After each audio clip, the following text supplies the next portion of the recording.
Well, hello there. Thank you for joining me today.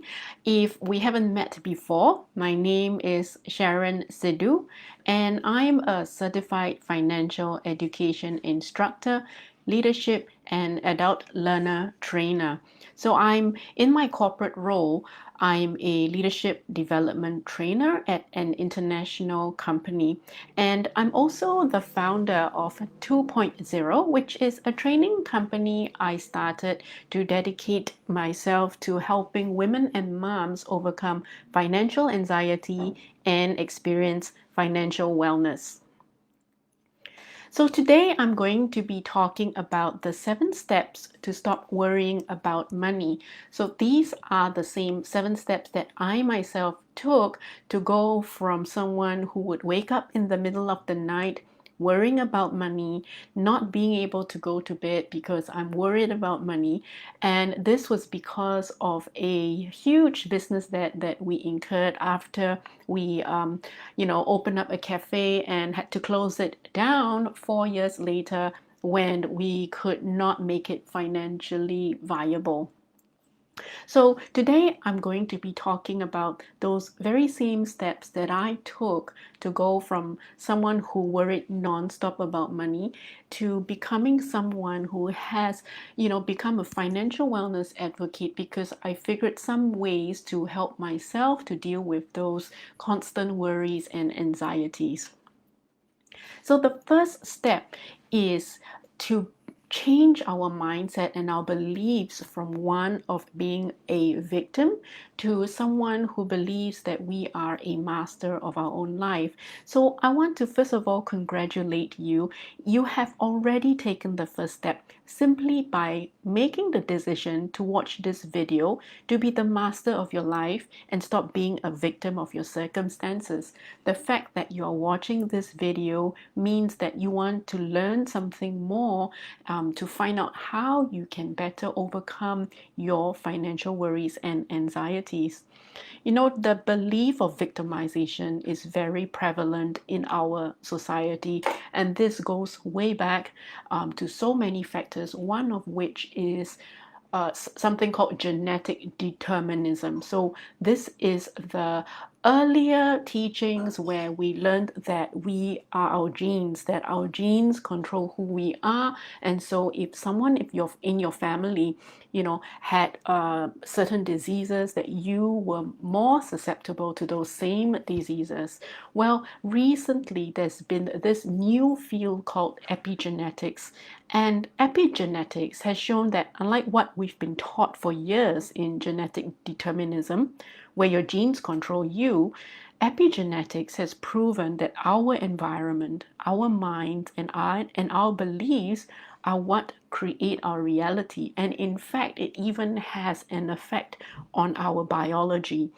So, if you're interested to find out more, I recommend that you Google the word epigenetics, and there's so much studies and research out there for those of you who are interested to find out more about the science behind our beliefs, our mindsets that actually create our reality. You see, the function of our mind is to create coherence between our beliefs and our reality. So, what that means is that our mind will match what we believe and create it in our reality through our thoughts, which then drive our behaviors and eventually our outcomes. So, the first step is to if you want to stop worrying, about anything actually, not just money, is to take back control of your situation. So, no matter what's happening in your external world and how you perceive it inside your mind will determine your outcome to a large extent. So, do you see what's happening as something you have no control over, that you are a victim of your circumstances? Or are you the master and creator of your own life, that you have full control over your actions, you have full control over how you decide you want to perceive things and the way you want to see things, no matter what the external circumstance? So if you are, then you are then operating from a belief that you are the master of your life and you are the creator of your life, rather than someone who's a victim where things just happen to them. So that's the first step, to shift your belief to one where you are the master of your life, not a victim. The second step is about letting go. And what I mean here, what are we letting go of? It is all about letting go of the tension between what's our current reality and how we wish it were different, our desired reality. So we feel tension and frustration when we argue with our reality. This is what makes us suffer, right? It is when we argue with what is versus what we want it or wish it to be. So if you have lost a job or you have had your salary reduced because of the current situation, you might be wondering, well, why me? Why am I the one? Why not the next guy? Why was my salary cut? Why was someone else's salary not cut?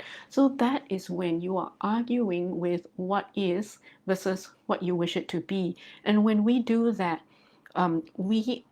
we actually feel the tension, and it's that tension that makes us feel anxious and worried and fearful and like things are beyond our control. So when we stop opposing our reality and stop asking why this is happening to us or wishing that things were different, then our mind can become perfectly clear and action becomes simple and fearless. So that's number 2, to let go. Then number 3 is to identify your financial goals. This is where you list down all your financial goals. This is where you brainstorm and you don't have to stop yourself with the goals that you want to achieve. The thing is, you need to know, which are the goals that are going to give you the most impact. So list down everything at this point, and in the next step we'll talk about prioritizing. So is your goal to make an income to make up for your lost income? Maybe it is to reduce your expenses, or is it to pay off debt? So list all of these down at this point. Then the fourth step is where you review that entire list of your goals that you've identified and you start prioritizing.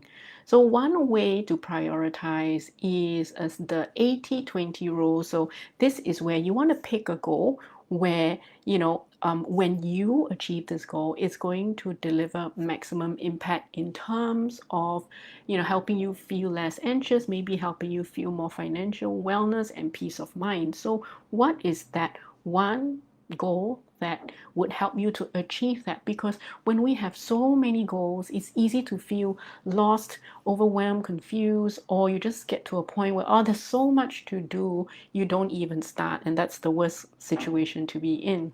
So if you've just lost your job, maybe the obvious thing is to replace your income, right? But when you are looking at replacing income, you want to open your mind to all the possibilities.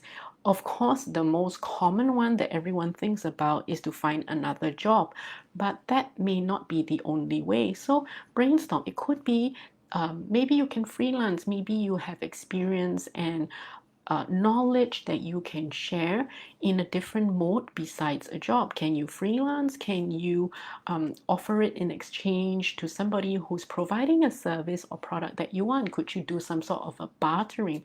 Could you maybe look at starting, maybe if you can't get a full-time job, maybe get a part-time job first and build from there? So there are many ways that we can generate income, and it's not necessarily just from a job. Then the fifth step is to start with an easy action. So what I mean by this is that once you have identified your goal, you have prioritized what is the important one to focus on, then look at all the actions that you could take in order to help you to achieve that goal. And you want to pick the action that is the easiest to start, because as humans, when it gets too big and too difficult, it's easy to give up before you've even started, or to feel like you're completely overwhelmed or lost before you even start. And that can keep you stuck, and that can keep you procrastinating from starting. I know I was like that when I first started out to try to get my finances in order. I started very ambitious. I wanted to know exactly where every single dollar was going. And so I started a massive exercise to try to get everything in order. And, that I eventually did, but it was a very painful process and took a lot of willpower and determination. So I learned from that, and now I teach that we should all start small. So if maybe your financial goal was to reduce expenses, then start with a very small action, maybe even as simple as downloading an expense tracking app on your mobile phone. Or if you want to keep it really simple, just get hold of a small notebook and a pen that you can put in your purse or put in your pocket, and take it along with you and have it with you all the time, so that whenever you make a purchase or you spend money, you can jot it down, whether it's in your notebook or your app. So we want to keep it really, really easy at the start so that we don't overwhelm ourselves and stop ourselves from even starting in the first place. Then step six is to celebrate. So what do I mean by this? I don't mean that every time you take that one small easy action, you have got to do something major or huge. When we talk about celebrating after you take that action, that actually is something that as humans, when we feel good after we've done something, we are likely and more likely to keep doing it and keep repeating it. And that is really important when we're trying to work towards achieving any goal. It is to keep taking those actions over the long term in a consistent and sustained fashion. And the way to help us to keep taking those actions is to celebrate every time we complete that action. And we don't need to make this big fanfare. It can be even as simple as just, telling yourself, yes, I did it. Or for me personally, when I actually get something that I really wanted to get done, I just simply say, yes, I did it. That's all I needed to make me feel good about doing it. And that's exactly just what we want to do, just to help ourselves take the time to feel good that the fact that we took that action. So that's the sixth step, to celebrate. Then the seventh step is to keep going.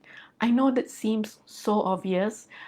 Unfortunately, most people give up before they even reach their goals, because sometimes we feel frustrated that we have been taking those actions and taking those actions and we're not seeing the results, and then we give up.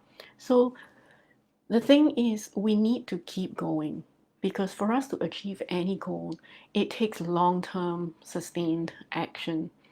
And the unfortunate thing is, most people give up when those results that they're looking for don't happen at the time that they want it to happen. And that's why it is often you will see lots of ads about, oh, how you can make quick money. I made 5,000 in 1 week, or I made 2,000 doing this one thing. And that is really, really rare. It's like, winning the lottery. And very often, when you go behind the scenes, you will realize that people who have made that kind of money, 2,000, 5,000, all the actions and the sustained long term actions that took place for them to get to that point. So, keep going. Step number 7 is really what is the thing that will help you over time to build faith in yourself. Because when you keep going, that's when you will start achieving your goals. It will become inevitable that you will achieve your goals if you keep taking those actions towards it. I mean, keep taking the actions, fine tuning it, and you will reach your goals. And as you look back in life, all the goals that you've ever achieved, you have taken consistent action over time to get there. So when we start achieving these goals, 1 goal, 2 goals, 3 goals, over time, we're going to build faith in ourselves that no matter what happens and no matter how bad the situation is, I know I have it in me to achieve and the goal that I set my heart and my mind to. And with that faith faith is going to be what helps you to overcome those fears and worries. So it was the same for me when I first started out.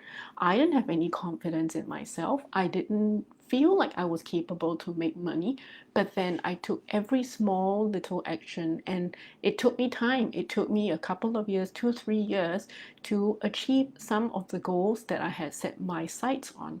And as I achieved those goals over time and just kept going, that is how I built faith in myself. And when you build faith in yourself, then no matter what happens, you know that no matter how bad it gets, you have it in you. You are capable to overcome that challenge and that problem. And that is really how you can begin to start overcoming your worries and anxieties, and you can start to experience peace of mind and wellness because you have the confidence and faith in yourself. So, these are the 7 steps that helped me personally to overcome my financial anxieties, to help me overcome my constant negativity and thinking that, I would not have enough money, I would worry about financial security. And I spent a lot of time, I mean, it has been years, a few years that I worked on myself, my beliefs, my mindset, and the putting in place systems and habits so that I can take those actions and keep going. So I hope this was useful. Thank you so much for watching, and I hope that you will also download the worksheet and the slides for this episode. You can click on the link that's attached to this post. Share this video if you found it useful or if you think someone might be able to benefit from what I've talked about. And finally, please subscribe to my newsletter to be updated about the next Facebook Live. And also, I do regularly share tips and advice about how to experience more financial wellness. Okay, so thank you very much for spending this few minutes with me, and I hope to catch you again next time. Thank you, and bye bye.